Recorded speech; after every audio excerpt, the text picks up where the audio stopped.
النهاردة هنعمل مع بعض الكبدة بطريقة مختلفة وطعمها جميل جدا زي اللي بنشتريها من بره بالظبط. السلام عليكم ورحمة الله، معاكم مطبخ امي. النهاردة هنعمل مع بعض كبدة شرايح. هنشوف بقى المقادير معانا ايه. معانا هنا نص معلقة من الملح، ربع معلقة من الفلفل الاسود، معلقة كبيرة من الكمون، معلقة من الكزبرة الناشفة، نص كيلو كبدة. معانا هنا ليمونتين معصورين ومعلقتين خل كبار ومعلقتين توم وبيضايه.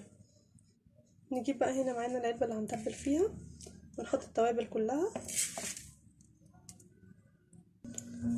نحط الثوم والخل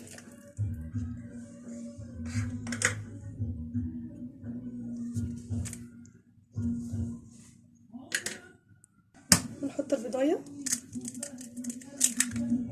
حطينا بقى هنا البيضايه وبعد كده بقى نخلطهم كويس. ننزل بقى الكبده بتاعتنا،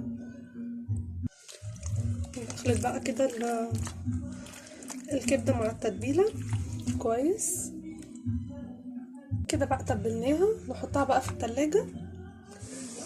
ادي الكبده اهي معانا بعد ما سيبناها في التتبيله. ومعانا هنا بقى فيجيتار، مش هنعملها بالرده، هنعملها بالفيجيتار.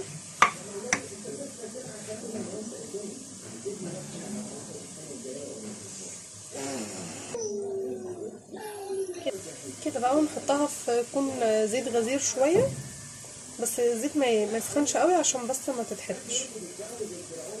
وادي الكبده بعد ما قليناها.